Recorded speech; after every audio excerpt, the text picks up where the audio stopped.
Assalamualaikum warahmatullahi wabarakatuh. Salam sejahtera. Selamat sore, selamat petang. Terima kasih banyak Dr. Suyatno atas undangannya. Saya senang sekali, sangat gembira, sangat bahagia, sangat tersentuh sekali dengan undangan ini. Saya fikir satu satu event, satu acara yang penting untuk kita mengangkat dan mengapresiasi satu sejarah, satu warisan, satu kehebatan Nusantara yang kita berkongsi bersama ini. Langsung sebelum saya teruskan, saya sambung dengan apa yang Mas Rajih ceritakan tadi. Selepas Bung Karno, Soekarno, beri hadiahkan keris itu kepada Fidel Castro membawa keris itu dalam ucapan-ucapannya, dan dia sering akan angkat keris itu, tapi ini tidak ditunjukkan, ya. This is a blade from the outer space, karena ada meteorite itu tuh kan, dengan itu yang disampaikan oleh Bung Karno, oleh Soekarno kepada Fidel Castro, bahwa keris dari Nusantara ni not just any weapon, it's a weapon with outer space technology, ya kan. Nah, mungkin di situ permulaannya lah. Saya ingin mengangkat wacana kita hari ini ke satu wacana tentang keris dan warisan Nusantara dari 4 sisi, dari 4 perspektif. Pertamanya, kalau kita kaji tentang keris, kita lihat banyak sekali penulisan oleh orang-orang bukan Nusantara. Ya, kalau kita lihatlah G.B. Gardner, Griffith Williams, G.C. Woolley, Stamford Raffles malahan, ya, Wilkinson, Chester, mereka menulis tentang keris, mencerita tentang keris, dan kerana tradisi menulis, mendokumentasi secara sistematik, maka mereka menguasai ilmu tentang kita. Jadi kita sering dengar dalam pengajian-pengajian bahawa ayat pertama Iqra, membaca, tapi kita lupa bahawa ada satu lagi amalan dalam praktik dalam tradisi Muslim, iaitu menulis. Kan Rasulullah SAW malahan menyuruh 2 orang yang berhutang itu menulis walaupun sesama saudara, kan. Jadi menulis itu adalah satu kehebatan dalam Islam yang dicolek oleh orang lain justru lantaran mereka yang menceritakan tentang kita. Jadi kalau kita lihat perspektif pertama tentang keris, penceritaan tentang keris itu, analisis tentang keris itu diceritakan, diriwayatkan oleh orang-orang putih, ya, termasuklah orang-orang kolonial. Jadi mereka menceritakan ada keris tu, ada yang teori tu daripada ikan pari, kan, stingray itu, kan. Jadi ada pula debat, tak mungkin lah, kerana stingray itu tidak ada di gunung, tidak ada di bukit, bukan semua tempat ada stingray, dan stingray itu ada racun-racunnya di bahagian-bahagian tertentu di stingray, tidak boleh dipakai dan sebagainya. Ada pula berteori bahawa keris itu asalnya tombak, jadi tombak itu lebur jadikan keris. Ada pula berhujah bahawa itu tidak mungkin juga, kerana keris itu dibuat daripada berbagai jenis logam. Jadi mereka ada keris pula ada menyatakan bahawa keris itu pertamanya ada dalam penulisan gambar, ya, citra, termasuk cerita itu gambar-gambar dalam kuil-kuil, candi-candi Hindu di India. Tetapi ada pula menyangkal teori itu, bahawa itu sesuatu senjata pendek, tidak mempunyai signifikan yang penting dalam sejarah dan sebagainya. Jadi kita lihat itu satu perspektif yang orang Barat membawa kepada kita, dan kita melihat dunia kita dari kacamata Barat. Maka kita perlulah berhati-hati, kita tidak terperangkap, terjerumus dengan perspektif Barat tanpa bersifat kritikal, tanpa melihat gambaran yang lebih luas. Tetapi saya tidak menyatakan bahawa semua yang Barat tersebut itu salah. Kita ambil yang yang jernih kita buang yang keruh ya. Ada yang bagus kita terima ya, bagus yang kita tidak terima. Nah, yang bagusnya pula satu ialah perspektif teknologi. Itu perspektif yang kedua yang diangkat oleh mahasiswa saya, mahasiswa master saya di sini, Rajih Araki.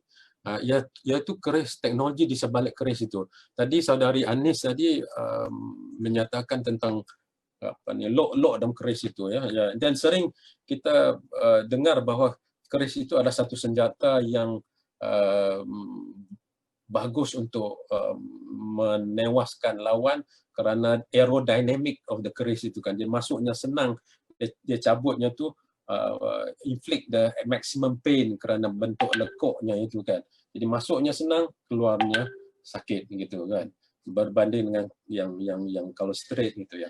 Tapi kita perlu memahami juga keris itu ada macam-macam. Ada keris pendek, ada keris panjang, ada keris mirip seperti pedang, ada juga. Jadi keris mempunyai fungsi-fungsi yang berlainan ya.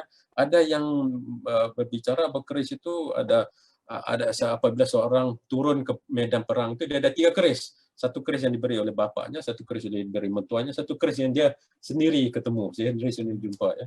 Jadi kalau teknologinya, what is so powerful about keris is this. We are a civilization older than the civilization around us. Yeah, what do I mean by that? We existed 25,000 years ago. Dan ini satu penemuan oleh Pusat Arkeologi USM.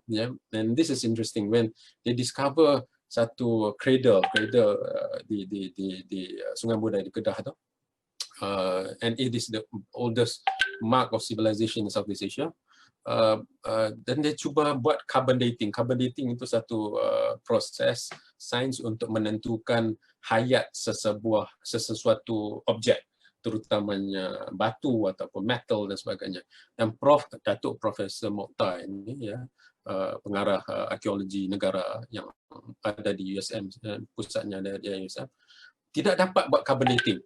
Kemudian dia kaji, well, the carbon dating technology that we use terbatas, terhad kepada carbon dating of planet Earth.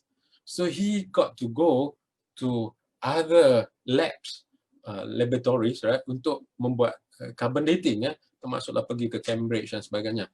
And when dia buat carbon dating, beliau buat carbon dating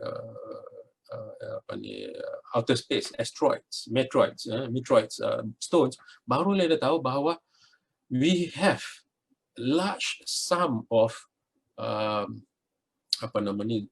deposits from outer space kan. And then that's why kita ada besi wajah di Kulim tu, right?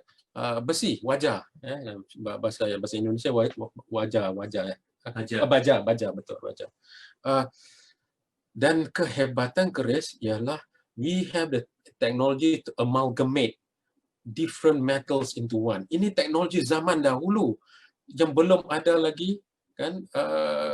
Malahan sekarang ini kalau kita nak mahu gabungkan, amalgamate, maknanya leburkan metal-metal berlainan itu, kita perlu suhu berlainan, perlu ilmu pengetahuan yang sangat khusus, yang sangat special. Yang itu yang being discovered, itu yang ditemui di Sungai Buda, di yang temuan besar they found besar, ketuhar yang besar itu, ketuhar microwave ya, oven sebesar manusia tu, kita boleh masuk di dalam oven itu ya kan. And there are not just dozens, probably hundreds of them. And we were not nomads. We are the manufacturer of metals, and we export our metals. And kehebatan Nusantara itu ialah satu kehebatan teknologi yang belum ada di mana-mana. So it's not about the technology the keris saja, but also the technology that is inside the keris.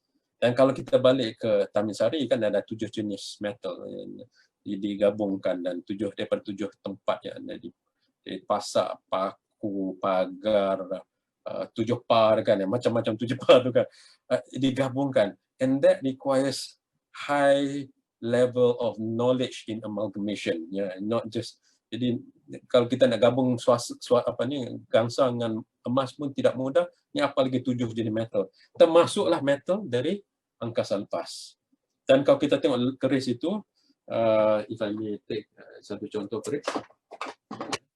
Salah satu contoh keris yang saya ambil ini arwah dari ayah saya. By the way, kalau kita buat keris itu ada keris ya. Jadi kalau boleh kita ambil keris itu, kita ada adabnya. Kita cabut keris dari sarung,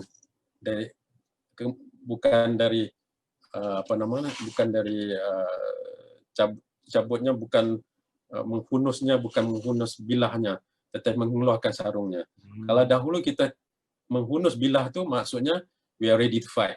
Tetapi kalau kita menjaga keris, kita sarung gitu. Jadi buka pun begitu juga. Dan sebaiknya kata kita buka tu kita menghala ke bawah lah. So this part of the keris is made of different metal. Right? It's called a cross. They attach with a different metal. Dan ini ada teknologinya kerana menjaga our knuckles dan sebagainya. Dan dalam unik keris itu, di dalamnya ni ada lagi metal yang berlainannya gitu kan. So kalau pembuatan keris dari ahli keris itu, dari pakar keris itu, kita tengok bahawa keris itu ada teknologi yang spesifik for different parts of the keris ya. Tapi hari ini bukan saya nak berbicara tentang yang technical part, saya mau bicara tentang the scientific part ya. Jadi kita tengok we were advanced civilization. So the story of Nusantara is the story of Bahari people. Bahari ialah orang samudra ya. Kita ini, that's why we call our homeland tanah air. Tanah dan air ya. People call the motherland itu ya tanah saja, bukit. We tanah